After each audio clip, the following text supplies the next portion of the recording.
Bonsoir et bienvenue sur les antennes d'Azur TV. C'est l'heure du grand direct. Très heureux de vous retrouver en ce lundi 12 avril. Au sommaire ce soir, la vaccination et les autotests. La vaccination ouverte aux plus de 55 ans dans les Alpes-Maritimes. Il y en a déjà beaucoup qui sont vaccinés.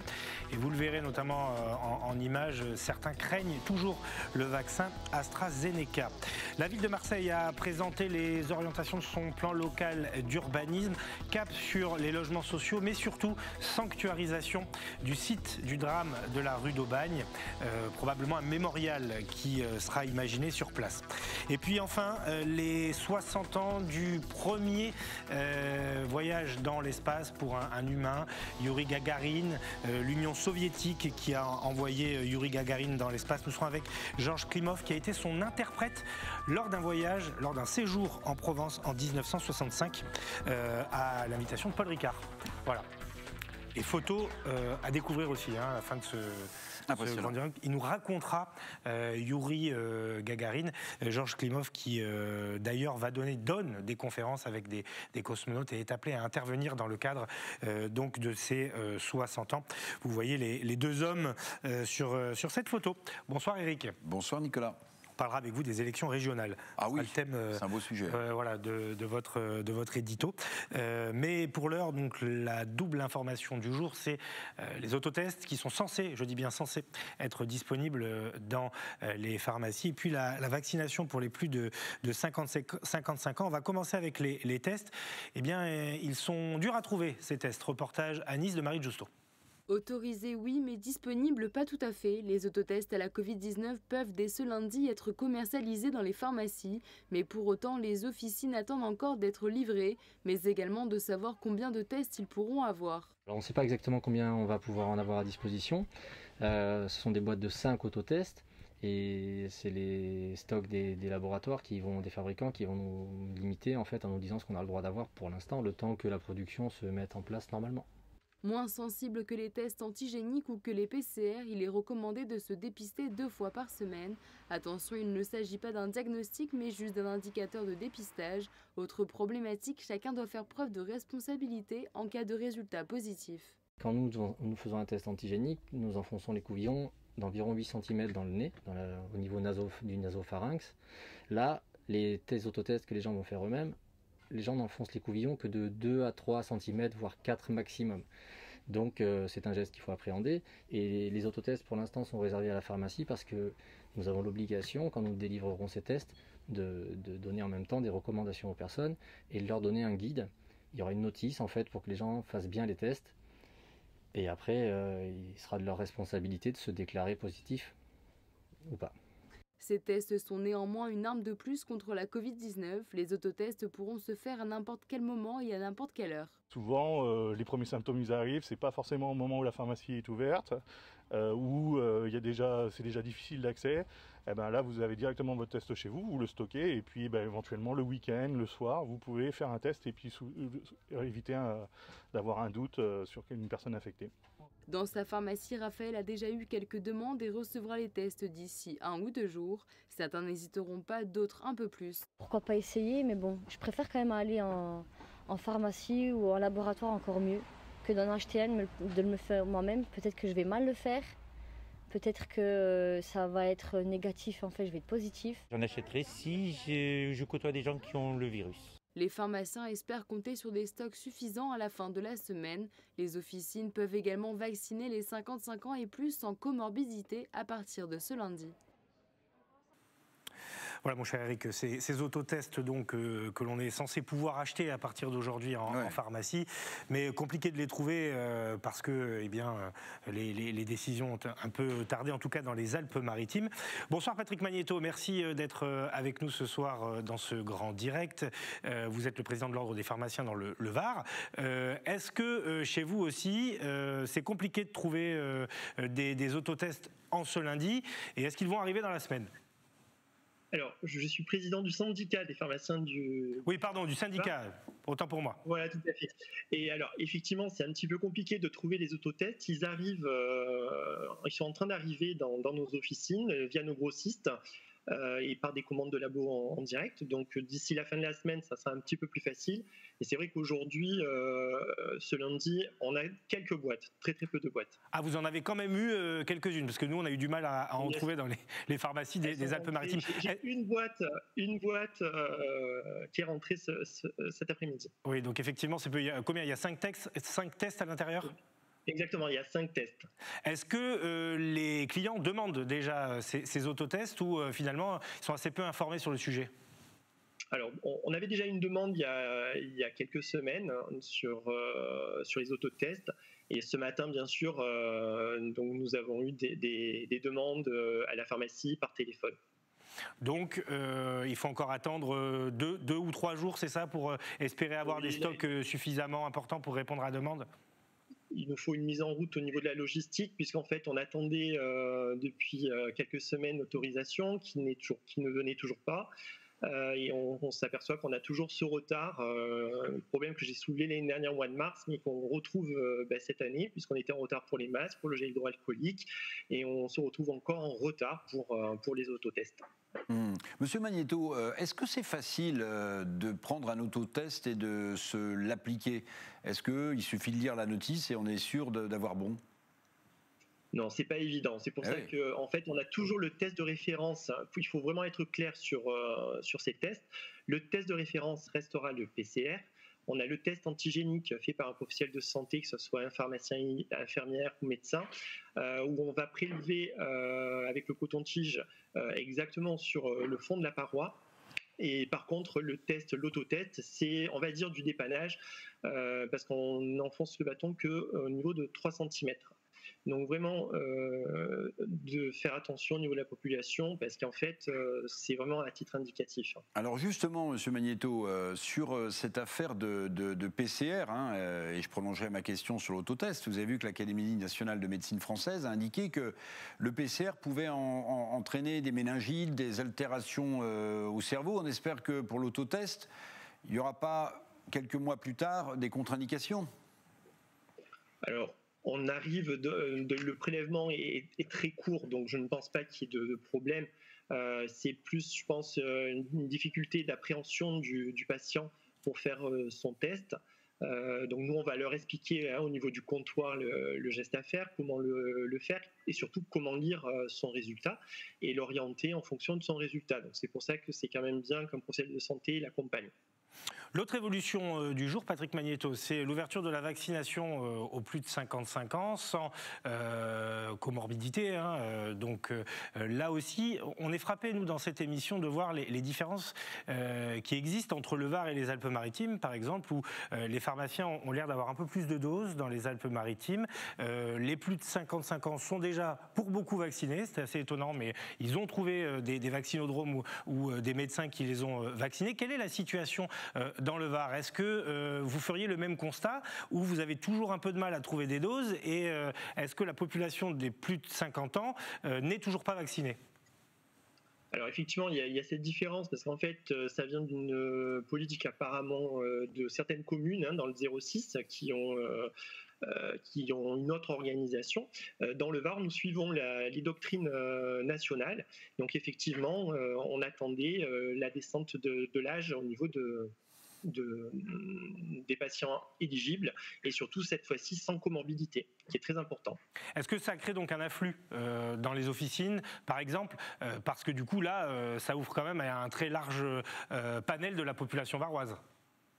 Tout à fait, c'est un large public et toutes les personnes sont concernées.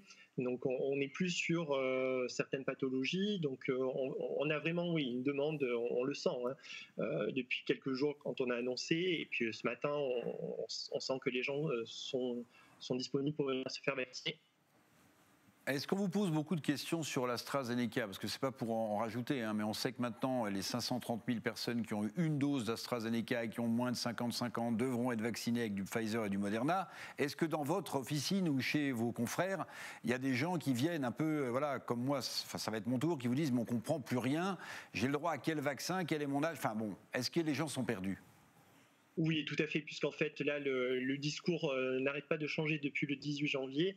Donc, c'est vrai que c'est compliqué pour un patient de s'y retrouver. Donc, nous, ce qu'on propose, c'est donc les médecins et pharmacies, bien sûr, qui ont vacciné les personnes de moins de 55 ans, de les recontacter pour pouvoir leur offrir la possibilité d'avoir cette deuxième vaccination, donc en Moderna ou en Pfizer, qui sera pour l'instant dans les centres de vaccination.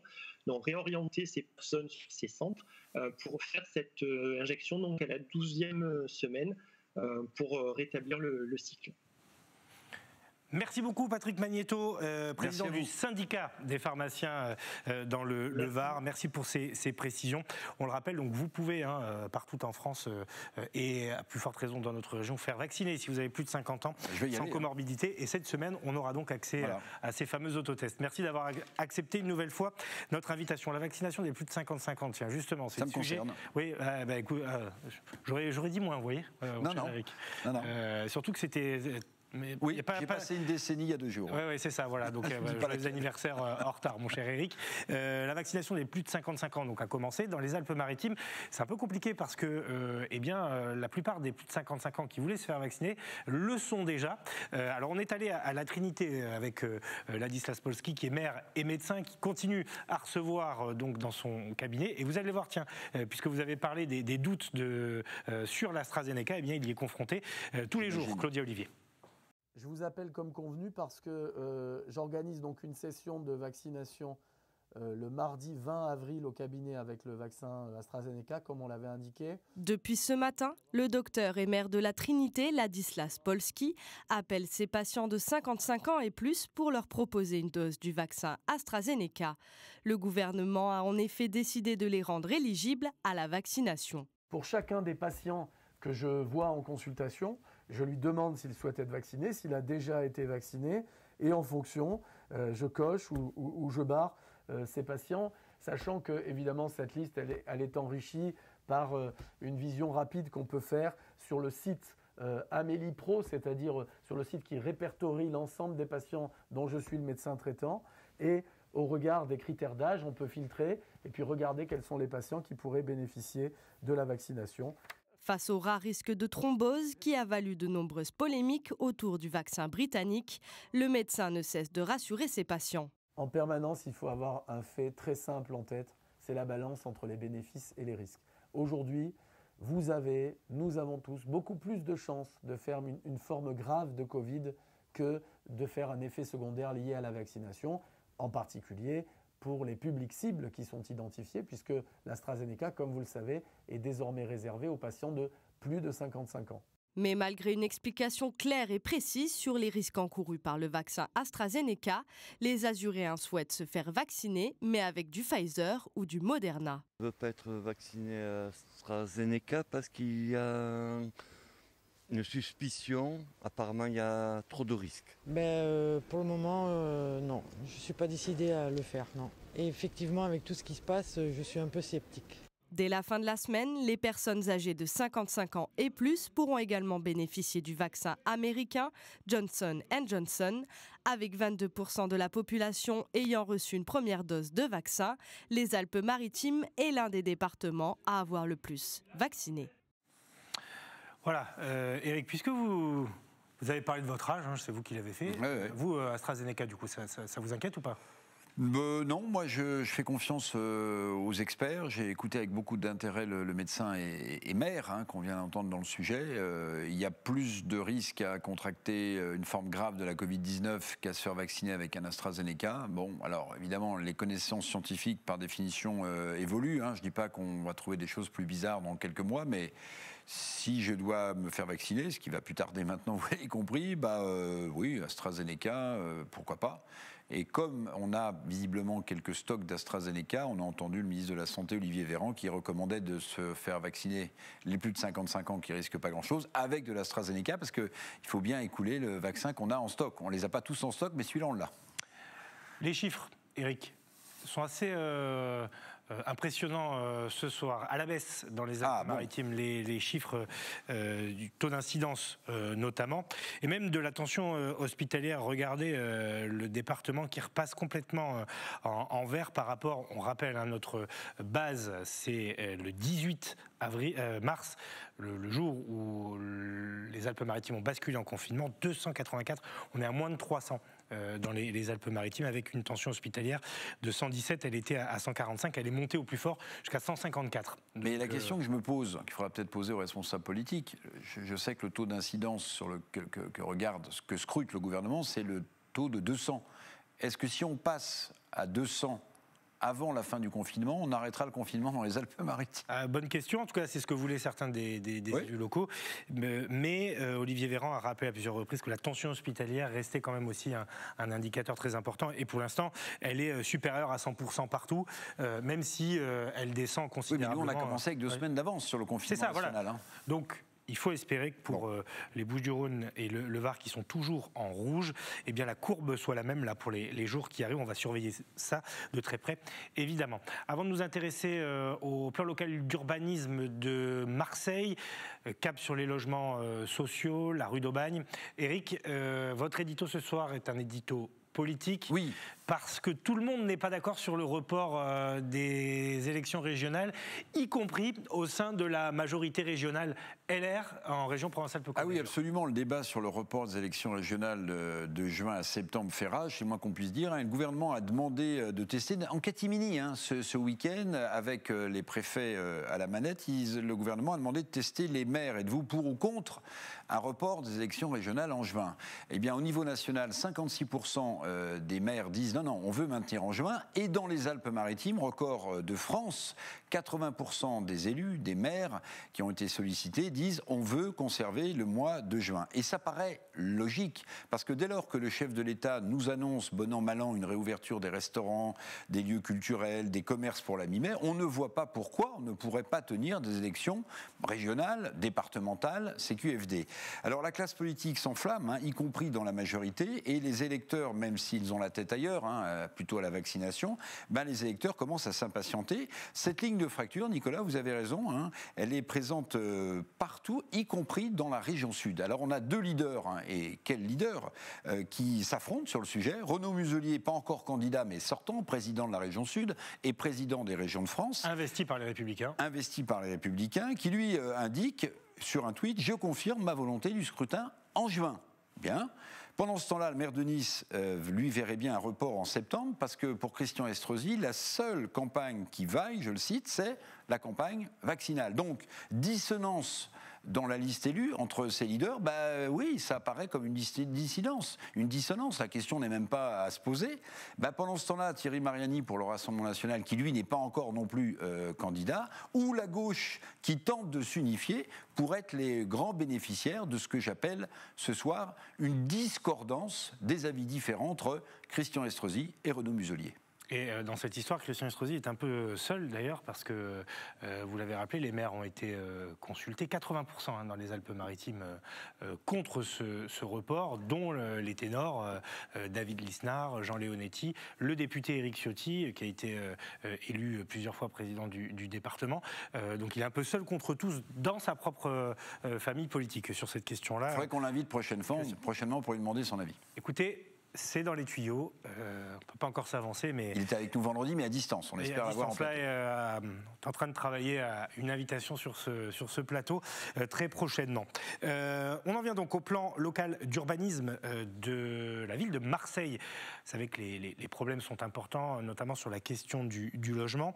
Avant de parler de la rue d'Aubagne avec Mathilde Chaboche, qui est l'adjointe à l'urbanisme à la mairie de Marseille, que vous allez voir dans ce reportage, on fait le point sur un cap fixé par la municipalité de Benoît Payan, cap donc sur les logements sociaux. C'est la règle dans notre métropole. À partir de 80 unités, toute nouvelle construction doit incorporer des logements sociaux.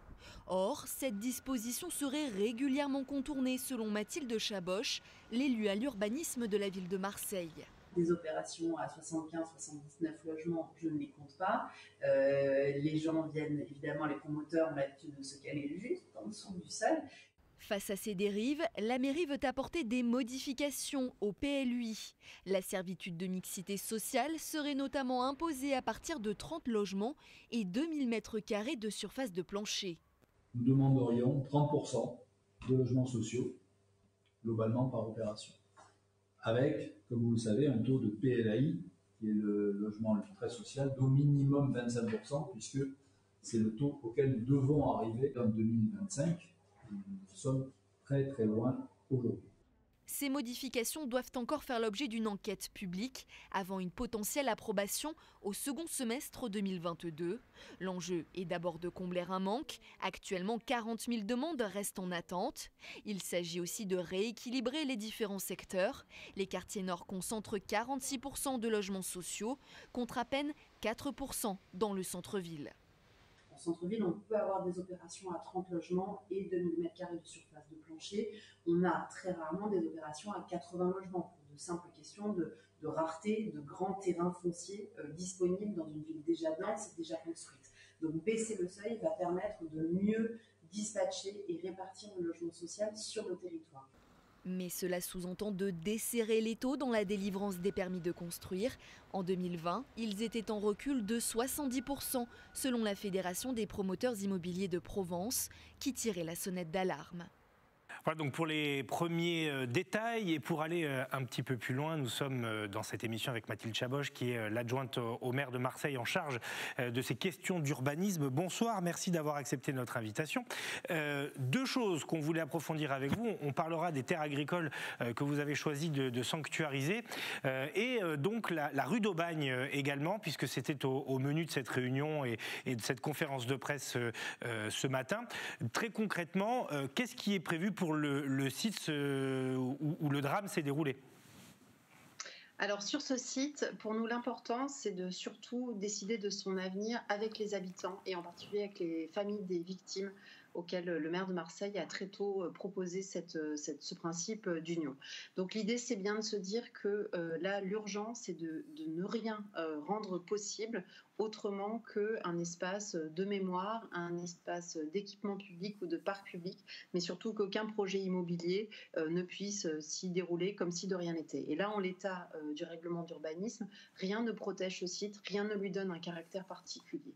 Compte tenu de notre sensibilité, évidemment, à ce drame et qui a été le vecteur de nombre de nos engagements, dont le mien en politique, il était impossible de laisser une situation telle qu'elle. Donc nous avons demandé un pré-emplacement réservé, qui est une façon de sanctuariser le site en se donnant le temps d'inventer avec les habitants et les familles des victimes son devenir pour la suite.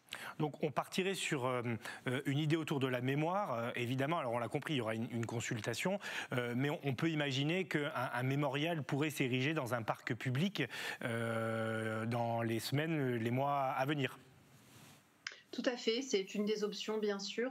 À titre personnel, je pense important de à la fois accepter le deuil, accepter la mémoire collective et en même temps faire redémarrer la vie. Et je pense que pour ça, le symbole du végétal est un symbole qui me toucherait à titre personnel. Une œuvre d'art pourrait évidemment y prendre place, mais un équipement public de petite taille pourrait aussi avoir du sens pour être un lieu où les gens viennent à la fois se recueillir, mais aussi faire d'autres choses et vivre d'autres choses. C'est un site qui nous a tous marqués, qui incarne un drame collectif, mais qui doit et pourrait être aussi le symbole de la vie qui reprend dans ce quartier. Le quartier de Noailles mérite aussi que la vie y revienne.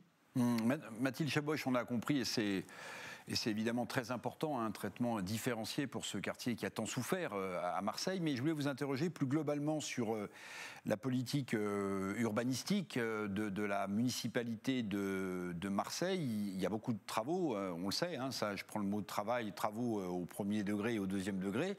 Est-ce que globalement, après l'audit financier, vous pensez que la mairie de Marseille aura les moyens financiers de ses ambitions urbanistiques ? Alors la mairie de Marseille a peu de moyens financiers. C'est ça. Ça, vous le savez, nous avons été extrêmement transparents sur le sujet. Nous n'allons donc pas raconter n'importe quoi et cela va nous obliger collectivement à être le plus intelligent possible. Alors pour concrétiser des ambitions, quand on a peu de moyens, il faut être bon, il faut être créatif et audacieux. Ça veut dire qu'il faut à la fois trouver les voies et moyens pour faire contribuer les investisseurs privés, les promoteurs immobiliers au fait de répondre aux besoins des Marseillaises et des Marseillais en termes d'équipement et de travaux. Il y a des tas d'outils qui permettent ça, qui ont été très peu utilisés à Marseille, mais moi, j'ai bien l'intention que nous allions dans cette direction et de mettre chacun à contribution pour faire avancer la ville. Il y a aussi des formes d'équipements qui, sans être des équipements publics, peuvent servir le public en se logeant en pied d'immeuble, par exemple des crèches associatives, des crèches qui viennent prendre en charge nos petits et en même temps s'intégrer très bien dans les opérations de promotion immobilière. Mais ça veut dire, Mathilde Chaboch, pardonnez-moi de vous interrompre, ça veut dire que vous allez devoir prioriser vos actions, le logement, les écoles. Comment est-ce que vous allez faire ? Alors évidemment que dans un cadre de ressources financières contraint, évidemment, il faut prioriser.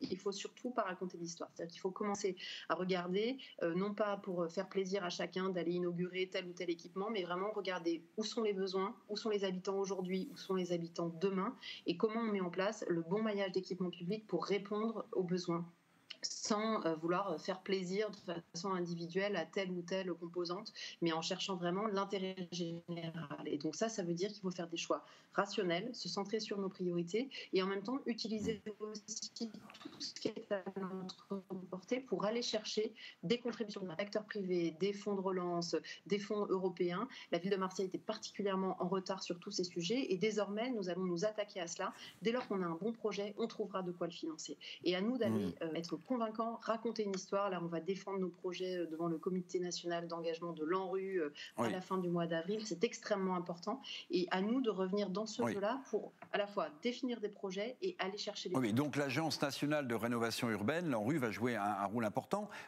La majorité à Marseille, c'est le printemps vert. Ça porte bien son nom. Dans le printemps, il y a l'idée de bourgeons et de feuilles nouvelles. Comment est-ce que vous allez, avec cette composante verte dans la municipalité, et sans faire plaisir à tout le monde en même temps, verdir aussi les réalisations urbaines à Marseille ?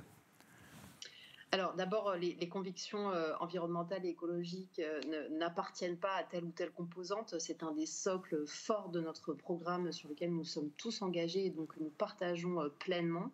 Pour verdir, il y a plusieurs façons. On peut verdir les espaces publics, on peut verdir et mieux traiter les parcs et jardins et mes collègues sont à la tâche sur tous ces volets-là.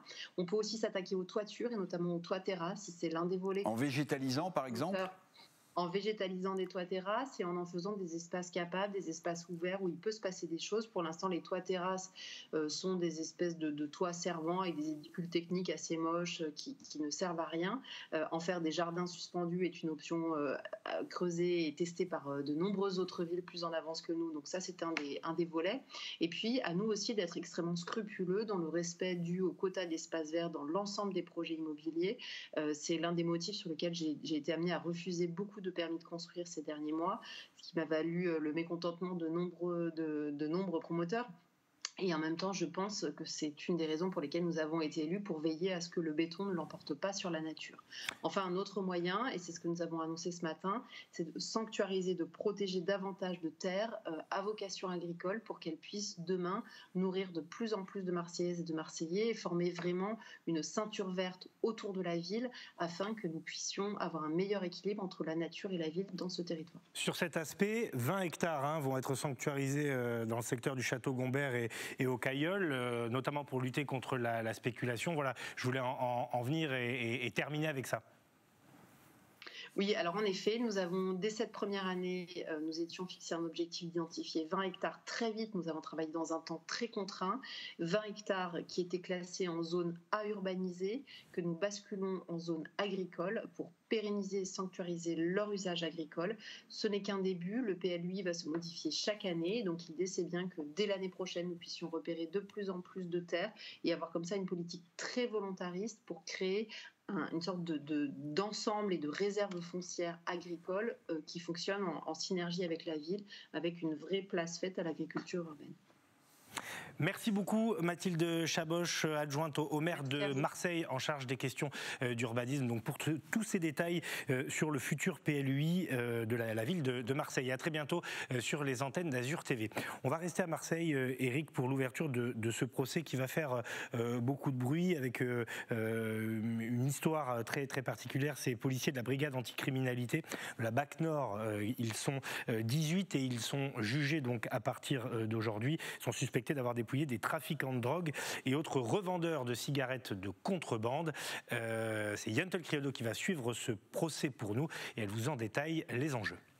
Au tribunal correctionnel de Marseille, ce lundi, ce ne sont pas des dealers, mais 18 ex-policiers de la brigade anticriminalité de Marseille qui sont jugés pour leur dérapage présumé dans le procès dit de la BAC Nord. Des policiers âgés de 37 à 60 ans, poursuivis pour avoir dépouillé il y a 9 ans des trafiquants de drogue et autres revendeurs de cigarettes de contrebande qu'ils contrôlaient dans les cités des quartiers nord de la ville. Prélèvement sur les gains des dealers, mais aussi sur leurs marchandises, vol de cigarettes. Tout y passe, avait déclaré à l'époque le procureur de Marseille, Jacques Dallest, confiant son sentiment qu'une gangrène avait touché ce service. Parmi les 18 prévenus, 3 ont été révoqués après l'enquête de l'IGPN, dont Bruno Carrasco. Je vous propose d'écouter son avocat, maître Alain Lotte. Il nous parle de son client. Fils de policier, frère policier, lui-même policier. La police, c'est une culture familiale. Il l'a dit, de toute façon, rapidement, il a dit « Moi, je ne suis pas policier uniquement quand je suis en service ». Il est policier tout le temps. C'est un état d'esprit qui l'anime et qui animait vraisemblablement les autres. Donc, c'est une vocation, on va dire. Et servir, lutter contre la délinquance, éradiquer tant qu'on peut les actes de criminalité dans les quartiers nord. C'est leur raison d'être. Dans sa quête de justice, il y a aussi cette volonté, je ne suis pas un ripou, je ne suis pas un moyou, j'ai peut-être commis des erreurs procédurales, mais en tout cas, moi, cette étiquette-là, je ne la supporte pas. Le procès doit se tenir jusqu'au 22 avril prochain. Voilà, un long procès avec finalement à la barre et aux yeux de tous les méthodes de la police. Et c'est là aussi où nous, citoyens, on attend peut-être des réponses. Oui, on attend évidemment des réponses. Les Marseillais attendent des réponses. Après, vous le savez, parfois la frontière est ténue entre mener une enquête,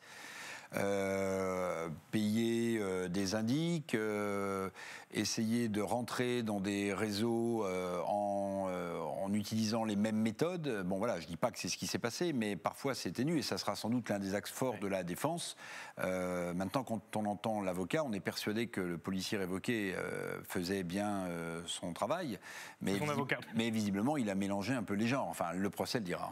En tout cas, voilà, la justice là-dessus va trancher et on attend évidemment le 22 avril le jugement qui sera rendu. On suivra ça régulièrement, évidemment, dans ce grand direct. Je vous emmène maintenant à Saint-Laurent-du-Var, dans les Bouches-du-Rhône, où un an après, de nouveaux incendies se sont déclarés sur la promenade des Flots Bleus. C'est sur le port de Saint-Laurent-du-Var. Des restaurants ravagés par les flammes. Et là encore, la piste criminelle est privilégiée. Alexis Ricard.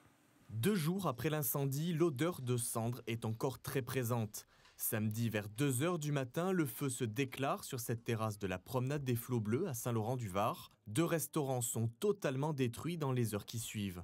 Les habitants au-dessus sont évacués alors que les flammes atteignent les balcons. De part et d'autre, 2 établissements ont été légèrement touchés. Ici, les flammes ont à peine eu le temps d'entamer la cloison avant que les pompiers ne viennent à bout du brasier. En fait, on m'a appelé à 3h30 pour me signaler que les 4 restaurants prenaient feu. Quand je suis arrivé, je voyais de la fumée sortir du restaurant et je pensais que mon restaurant était foutu. La suie s'est infiltrée partout. En plus du nettoyage, toutes les denrées alimentaires iront à la poubelle. L'activité à emporter va s'arrêter momentanément pour ce restaurant. Un bilan léger en comparaison des établissements voisins. Ça fait de la peine de voir leur établissement depuis 20 ans qu'ils sont là, parce que je les connais. Moi, j'ai grandi ici, j'ai travaillé même au Dilano.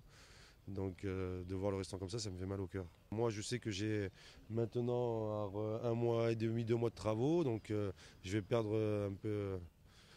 un peu de sous, on va dire, pour je pensais vite démarrer et voilà, au final, je suis bloqué.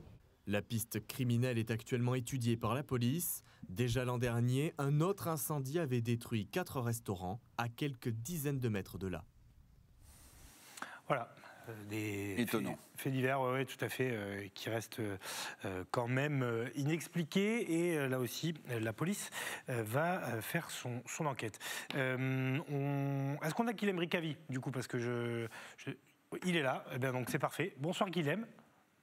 Oui, bonsoir Nicolas, bonsoir Eric. Merci d'être là. J'hésitais à faire passer les impôts avant vous parce que c'est notre prochain sujet, mais bon, puisque vous étiez là, on a choisi de vous prendre tout de suite. Très heureux de vous retrouver parce que ça fait un petit moment qu'on s'était pas vu, avec deux sujets quand même importants dans le journal de demain. Enfin, tous les sujets sont toujours importants. L'un concerne la culture, on va y revenir, et l'autre, un vrai fléau dont on a déjà parlé dans ce grand direct, ce sont les punaises de lit. Ça paraît comme ça anecdotique, mais notre région est la 3e région la plus touchée de France.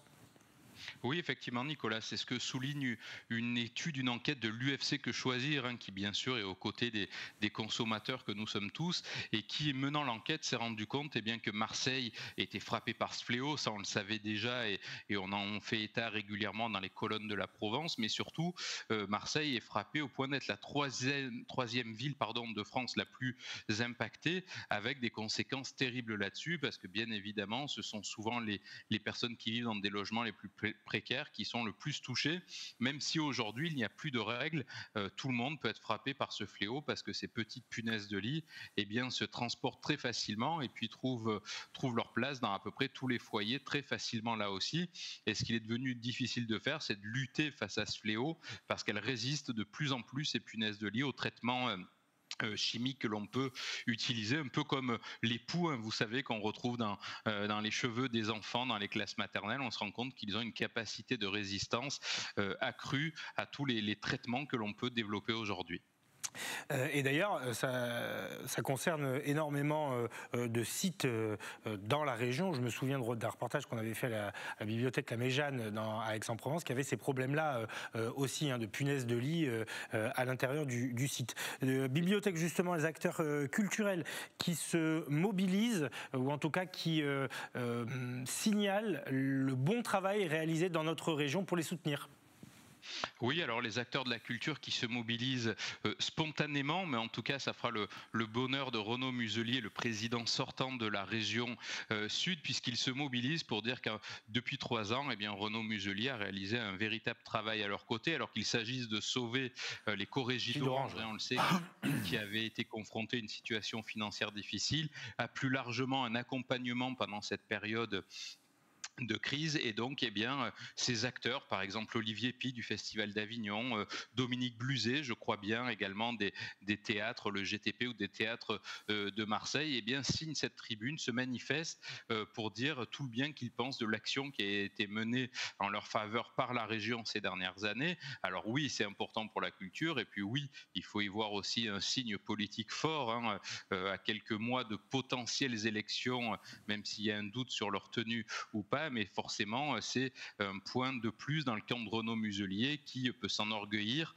d'avoir accompagné un secteur d'activité qui est très important, notamment pour le tourisme. La Provence est une terre de festivals, on le dit régulièrement, on le voit dans les Alpes-Maritimes, dans le Var, dans les Bouches-du-Rhône et dans le Vaucluse, et ces acteurs-là lui sont reconnaissants du travail entrepris. Voilà, et pour votre information, Guilhem, peut-être l'avez-vous déjà d'ailleurs, selon France Télévisions, Jean Castex, le Premier ministre, va défendre le maintien des élections départementales et régionales à l'Assemblée demain et mercredi. Donc, oui, alors justement, Guilhem, je voulais vous interroger sur ce sujet, parce qu'on en parlait tout à l'heure dans le grand direct. Les élections régionales, on a vu que les maires ont été en catimini consultés par les préfets ce week-end. Le chiffre est époustouflant dans les Alpes-Maritimes, 80% de maires considèrent qu'il faut maintenir les élections régionales au mois de juin. Alors je ne sais pas si vous avez les chiffres dans les Bouches-du-Rhône, mais ce qu'on a noté, c'est quand même une forte dissonance entre Renaud Muselier qui souhaitait les maintenir en juin et Christian Estrosi qui voulait les repousser en septembre. Que disent les Bouches-du-Rhône ?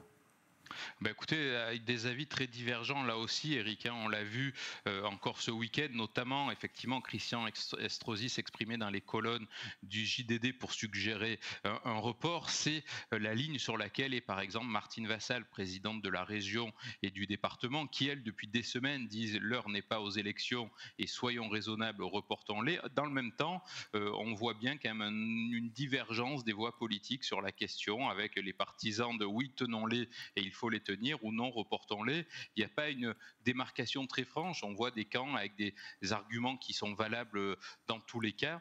Mais en tout cas, difficile d'avoir un avis un peu global sur cette question. Oui, et puis très honnêtement, on essaye peut-être d'en faire un débat politicien aussi, parce que c'est ni de droite ni de gauche d'être pour ou contre les élections. On peut avoir des arguments dans un camp comme dans l'autre qui se rejoignent. Donc à l'intérieur de la famille, les Républicains, c'est aussi cohérent parfois de pas être d'accord. On a ce chiffre-là, 48% sont pour le maintien et 48% sont contre, d'après la Provence, mon cher Guilhem. Hein.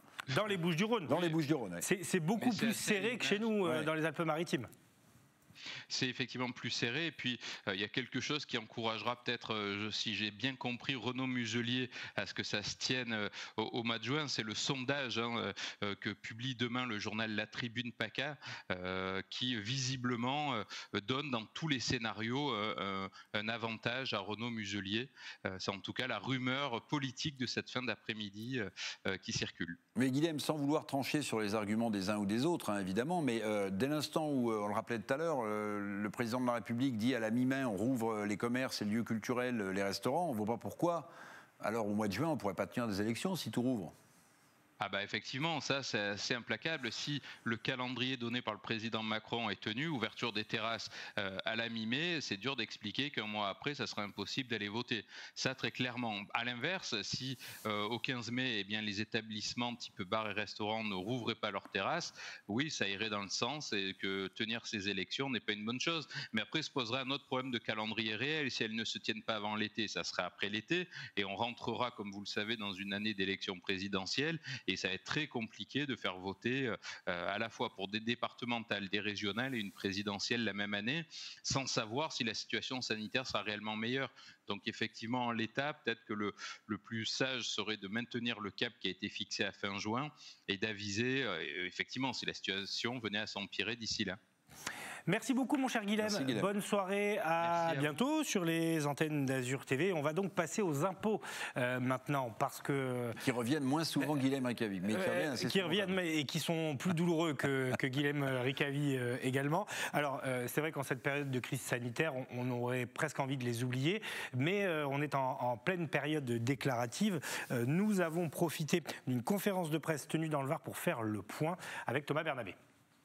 Comme chaque année à la même période, c'est l'heure de déclarer ses impôts. Depuis le 8 avril dernier et jusqu'au 8 juin prochain, les Varois peuvent faire leur déclaration en ligne. Pour les adeptes du papier, le délai est réduit au 20 mai. Pour autant, il serait dommage de se priver des déclarations en ligne qui ont été améliorées par quelques nouveautés. Elle sécurise la démarche, tout le processus déclaratif. Elle le sécurise parce qu'à chaque étape, l'usager peut bénéficier d'aide, de conseils ou de soutien, avec un certain nombre de contrôles qui lui permettent d'éviter de déclarer des montants qui sont incohérents par rapport à sa structure familiale. Et nous avons donc mis en place cette année une nouvelle ergonomie pour la déclaration en ligne. Nous avons mis en place également un chatbot qui s'appelle Ami, qui permet d'accompagner l'usager dans tout son parcours déclaratif. Et puis, in fine, la déclaration en ligne permet à un usager de connaître en temps réel le montant de l'impôt qui sera issu des éléments qu'il a déclarés.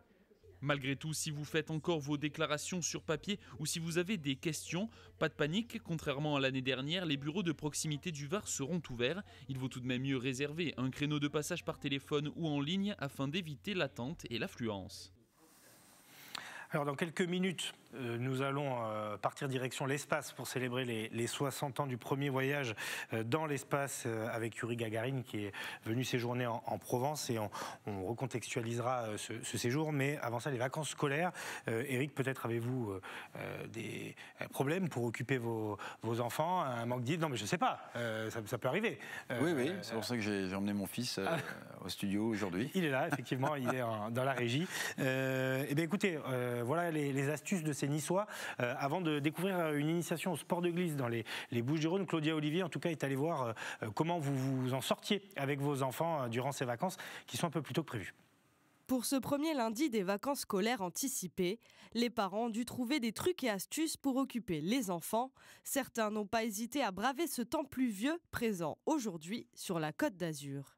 C'est vrai que comme il n'y a rien, pas de bibliothèque, pas de cinéma, rien du tout, voilà. Donc on essaie de jouer entre les flaques et puis on embête les pigeons. En fait, on a la chance de pouvoir se balader parce que le confinement il est un peu il est pas très strict, donc on se promène. D'autres parents ont trouvé de quoi occuper les petits et les grands restés à la maison. Activités de coloriage, de bricolage, on invente des histoires. Je joue avec mon frère aussi, ça m'aide à m'occuper. Et je fais un peu la cuisine. Cinéma fermé, bibliothèque fermée, centre aéré fermé. Les 2 semaines de vacances vont être longues. Les parents vont devoir redoubler d'inventivité et de créativité pour occuper les enfants. Voilà, donc c'est le défi, évidemment, parce que beaucoup d'établissements sont fermés. Alors, à Cabriès, et c'est là où nous allons aller maintenant, dans les Bouches-du-Rhône, eh bien, des stages d'initiation au sport de glisse sont proposés aux enfants. Et ça tombe très bien, puisque c'est en extérieur.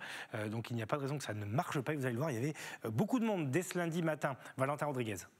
À chaque fois que vous entendez un coup de sifflet, on doit sauter sur place avec la trotte. De l'initiation sportive pendant le confinement. L'association EducSport 13 propose durant ses vacances de Pâques des stages sportifs multiglisses pour les enfants, roller, skate ou encore de la trottinette. Il y en a pour tous les goûts, pour le plus grand bonheur des enfants.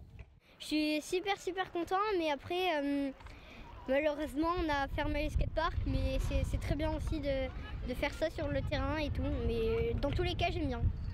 Là, au moins, on est dehors, on peut se faire des amis et comme ça, on fait des activités dehors et c'est bien. Malgré le confinement, les stages sportifs ont pu s'organiser, mais avec de nombreuses contraintes sanitaires. La première grosse contrainte, c'est que le skatepark a été fermé par la commune. Donc c'est-à-dire qu'aujourd'hui, nous, on est contraint de venir pratiquer sur des terrains plus à plat et pas utiliser les modules. Donc on doit adapter les contenus de nos séances justement à ces pratiques-là et puis essayer de contenter quand même notre public qui vient pratiquer de la trotte, du roller et du skate aussi pour le skatepark. Et ensuite, forcément, il va y avoir la contrainte humaine, c'est-à-dire qu'on est obligé de faire des plus petits groupes, donc d'avoir plus d'éducateurs. 8 instructeurs sont présents tous les jours pour un total de 50 enfants âgés de 3 à 14 ans. Une aubaine pour ces éducateurs qui n'ont pu exercer durant les 2 premiers confinements. Nous, on travaille pendant les vacances essentiellement aussi avec les enfants et donc là, les vacances ayant été avancées, ça nous permet de les prendre en charge, de les encadrer et puis d'essayer de leur faire passer de bonnes vacances parce que pour eux, ça ne va pas être facile non plus. Donc voilà, au moins ils se régalent et puis ils sont en extérieur, ils pratiquent. Une aubaine pour nous, éducateurs. Une aubaine également pour les parents qui peuvent s'organiser différemment durant cette période de restrictions sanitaires. On s'est arrangé avec les parents, un coup c'est moi qui amène, un coup c'est moi qui vais chercher, et là j'en récupère 2, je les ramène pour manger, et puis demain c'est la maman de l'autre petit qui va s'en occuper, après le papa, après ma femme qui va s'occuper, on tourne à tour de rôle pour pouvoir pallier à l'absence de centre aéré normal, quoi. Beaucoup d'endroits sont fermés actuellement, donc des activités en extérieur avec des enfants de son âge. Et là en plus il a découvert, j'ai vu la trottinette et le skate, donc des nouvelles choses qu'il n'avait pas fait avant, donc c'est vraiment positif. Des stages sportifs multiglisses qui ont lieu jusqu'à la fin des vacances scolaires, le vendredi 23 avril prochain. Allez, on va maintenant s'intéresser aux 60 ans du premier voyage d'un homme dans l'espace. C'était le 12 avril 1961.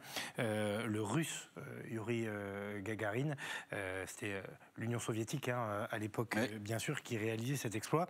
Avant de rejoindre notre invité Georges Klimov, qui est là et qui a été son interprète, qui est un passionné d'astronomie, qui habite dans le Var, et il va nous expliquer aujourd'hui quel est son rapport aussi à cette fabuleuse aventure. Éric, peut-être rappeler rapidement que c'était un véritable exploit en période de guerre froide. Il y avait une compétition terrible entre l'URSS et les États-Unis. Ben oui, l'Union soviétique envoie Yuri Gagarin, vous l'avez dit, le 12 avril 1961. Il faudra attendre 7 ans plus tard pour que les Américains puissent poser le pied sur la Lune. L'Union soviétique avait donc une longueur d'avance en envoyant dans cette fameuse capsule Vostok Yuri Gagarin. Alors c'est un vol finalement assez court, on n'a pas l'impression comme ça, même s'il a marqué l'histoire du monde et l'histoire de l'Union soviétique. C'est un vol de 108 minutes seulement, avec un homme qui, je pense, incarnait bien l'Union soviétique, les travailleurs de l'Union soviétique, puisque son père était charpentier, sa mère était paysanne. Il est mort en héros, Youri Gagarin, il est mort en héros, il est mort à l'âge de 38 ans dans un accident d'avion pas vraiment élucidé. Enfin, on ne parlait pas de théorie du complot, mais il y a eu beaucoup de choses autour de la mort de Youri Gagarin. Il est enterré au pied du Kremlin, c'est vous dire si c'est un héros. Et puis, sans doute que son traducteur va nous rappeler ce moment fort, mais vous savez, il y a eu, lorsque Armstrong a débarqué sur la Lune, un petit pas, mais un grand pas pour l'humanité. Et il y a eu ce fameux mot de Youri Gagarin, alors je crois qu'en russe c'est pochli, ça veut dire c'est parti, allons-y. Et quand il a décollé dans cette fusée, dans cette petite capsule Vostok, Youri Gagarin a dit cette chose-là, pochli, c'est parti, on y va, allons-y. Ça a duré 108 minutes et ça a marqué l'humanité. Et ça a permis aussi, je pense, de créer des héros en Union soviétique, parce que Youri Gagarin, peut-être faisait-il aussi de l'ombre aux politiques soviétiques de l'époque. C'est peut-être l'une des raisons pour lesquelles, je ne suis pas historien, il est mort si jeune, à 38 ans, mais il est aussi connu aujourd'hui en Russie qu'il l'était en Union soviétique. Et c'est vrai que ça a été une immense fierté pour l'Union soviétique d'avoir ce héros.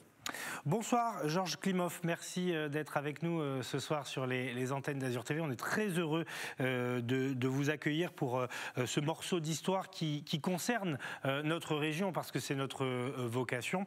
Youri Gagarin est venu en Provence, dans le Var, en 1965, sur l'île de Bandor, à l'invitation de Paul Ricard. Donc on est 4 ans après son exploit, et vous êtes son interprète ce jour-là, pendant ce séjour. D'abord, peut-être, racontez-nous quels sont les souvenirs que vous avez de Youri Gagarin et quel homme il était. Alors, tout d'abord, je voudrais signaler que Youri Gagarin, au premier contact que j'ai eu avec lui, il s'est montré très modeste, très timide, malgré sa valeur historique et sa valeur en tant que pionnier de l'espace. Il n'était pas du tout, je dirais, fier ou orgueilleux. Il était très modeste. Il était très heureux de se retrouver sur l'île de Bandor, qu'il a notifié comme étant un petit paradis. Ensemble, on s'est promené beaucoup sur l'île et il regardait avec plaisir les petites maisons qui sont presque des maisons de poupées. Et puis, on a eu des conversations, bien sûr, autour de l'espace, parce que je voulais signaler qu'à l'époque, j'étais vice-président d'un club d'astronomie, et donc j'étais déjà passionné par l'espace. Et donc, je lui posais pas mal de questions concernant les futures aventures spatiales. À l'époque, comme vous l'avez bien souligné, c'était l'Union soviétique, donc tout était secret. Et donc, il était très évasif, mais malgré tout, il m'avait annoncé qu'il travaillait sur une future station spatiale où on pourrait être plusieurs à l'intérieur et qui pourrait rester des semaines, voire des mois. C'est l'ISS, en fait. Les prémices de Salyut et de Mir. Alors, ce qui est très intéressant, avant de revenir à Youri Gagarin, Georges Klimov, parlons de vous un peu, parce que vous l'avez dit, vous étiez vice-président de ce club d'astronomie, et vous avez conservé cette passion jusqu'à maintenant, ce qui fait qu'aujourd'hui, vous intervenez dans des colloques, vous conversez avec des astronautes, des cosmonautes. Vous allez, je crois d'ailleurs, participer à ces célébrations avec la Russie. Tout à fait. D'ailleurs, ce matin, j'ai eu un direct avec les chaînes russes pour donc relater ces moments inoubliables. Et puis ce matin, j'étais sur l'île de Bandor avec la direction Ricard et puis le consul de Russie qui était présent. On a remis une gerbe à côté de la plaque qui est gravée du souvenir du passage de Gagarin sur l'île de Bandor, puisqu'il est resté plusieurs jours. Et puis, je mène pas mal d'activités pour créer des événements, pour créer donc des manifestations autour de l'espace. J'ai un réseau très étoffé de connaissances dans le milieu spatial, aussi bien en Russie, en France et aux États-Unis. Et d'ailleurs, j'ai même participé à des conférences avec des astronautes américains auprès d'étudiants à Aix-en-Provence. Et pour la petite histoire, j'étais un petit peu inquiet parce que je ne pratique pas l'anglais aussi bien que le russe. J'avais dit à l'astronaute américain qui était William Moretti, lorsqu'il y aura des étudiants qui poseront des questions un peu très poussées, scientifiquement, vous essaierez de répondre avec des phrases simples. Alors il me dit, mais il n'y a pas de problème, on va parler en russe. Et c'est là, je veux dire qu'on revient sur la puissance de l'image de Gagarine qui a créé un courant tellement fort qu'aujourd'hui, dans la station spatiale, elle est bilingue. Elle est américaine, anglaise et russe. Alors, une question peut-être. Peut-être avez-vous la réponse, parce que Sébastien Lyotard, qui réalise cette émission, me racontait cette anecdote avant le début de ce grand direct sur le casque de Youri Gagarin, qui donc est immortalisé sur toutes les photos le jour de l'exploit. Et l'URSS s'est rendu compte au tout dernier moment que sur ce casque ne figurait pas la fameuse inscription CCCP, et elle a été rajoutée au dernier moment, et il n'existerait donc qu'un seul exemplaire de ce casque. Tous les autres casques qui ont servi durant les exercices sont des casques blancs basiques. Est-ce que vous êtes au courant de cette histoire ? Oui, tout à fait. Donc il a des informations sérieuses, Sébastien Lyotard. Est-ce que quand il est venu dans le Var, en Provence, il a accroché avec la région ? Vous avez dit qu'il était, voilà, on voit le casque là en photo. Vous avez dit qu'il est tombé sous le charme. Est-ce qu'il est revenu plus tard ou pas ? Non, c'était un de ses derniers voyages en Provence et surtout en France, puisqu'il avait fait déjà plusieurs séjours. Il est venu au Bourget, il est venu à Vichy pour le festival du film d'anticipation. Donc il a eu plusieurs séjours, mais c'était je crois que c'était son dernier séjour en Méditerranée. Monsieur Klimov, je le disais tout à l'heure, Youri Gagarin est mort très très jeune, il est mort à 34 ans, il est mort dans un accident d'avion, un avion d'essai, il est mort en 1968, je crois. Est-ce que vous vous souvenez de cet événement et de la façon dont il vous a frappé, dont la nouvelle vous est arrivée ? Écoutez, ça m'a beaucoup frappé parce que je considère que c'était une icône, un ambassadeur très fort pour l'Union soviétique à l'époque, parce qu'ils avaient besoin de cette image, et j'ai trouvé que c'était vraiment anormal d'avoir utilisé Gagarine après son vol prestigieux pour encore lui faire des essais d'avion. J'ai trouvé ça assez curieux, et je dirais presque, bon, c'est une supputation personnelle. Oui, ce que je disais, sa mort n'est pas forcément accidentelle, vous voulez dire ? Voilà, je veux dire qu'il avait pris une telle importance au niveau mondial parce qu'il était reçu par les chefs d'État, il était reçu par la reine Elisabeth, il a été reçu aux États-Unis et partout. Il pouvait faire de l'ombre politique du Kremlin, de l'Union soviétique de l'époque. Oui, tout à fait. Moi, c'est mon impression. Et il a vraiment prononcé ce pochli, alors je ne sais pas si on dit comme ça en russe, c'est parti, on y va ? Païerle.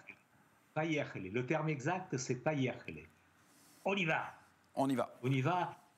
Et je peux vous dire qu'il m'a dit que lorsque, vous savez, le Soyouz démarre, il y a un vrombissement terrible, des vibrations terribles. Il m'a dit, j'avais les mains raidies, je me tenais à mon... Il avait un genre de berceau, puisqu'il avait une coque qui était moulée suivant son corps, parce que par les forces de gravité, pour ne pas être écrasé, il avait donc une coque adaptée à la forme de son corps. Et il m'a dit, je m'accrochais dessus, je me tenais parce que tout vibrait.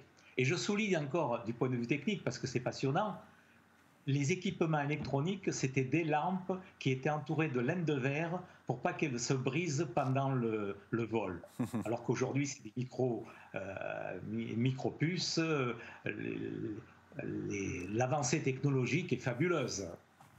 Merci beaucoup en tout cas Georges Klimov, interprète donc de Youri Gagarin. Spasiba. Et plus que... Et plus que ça même, parce que du coup, vous aviez noué aussi une vraie relation presque d'amitié au moment où il est venu. Il est venu donc en 1965 et c'est une vraie belle histoire aussi que cette histoire liée avec le Var. Et vous restez d'ailleurs très attaché à cela. Merci également pour les documents que vous nous avez fournis, puisque ce sont vos photos que nous avons pu montrer ce soir. Merci beaucoup, Monsieur Klimov. À bientôt sur les antennes d'Azur TV. Merci, à bientôt. Voilà, un Varois, donc magnifique, attaché à Youri. Monsieur Klimov, il n'a pas du tout l'accent russe, il a un accent varois quand il parle français. Oui, et je pense magnifique. Oui, tout à fait. Et sur l'île des Ambiers, vous savez, l'île des Ambiers dont on parlait, vous savez que c'est là où ont été enterrés et Paul Ricard et Patrick Ricard, son fils qui est décédé il y a quelques années. Ils sont tous les deux enterrés sur les Ambiers. Voilà, une très belle région au demeurant, et on comprend que Youri Gagarin est aimé. Merci Eric. Merci Nicolas. On ne pourra pas regarder les secrets du Muséum d'histoire naturelle de Toulon. Peut-être demain, passer une excellente soirée. Merci à Sébastien Lyotard, Théo Sarfati, Greg Favot, Fabrice Justo, Philippe Caudet et Stéphanie Mossman. À demain sur les antennes d'Azur TV.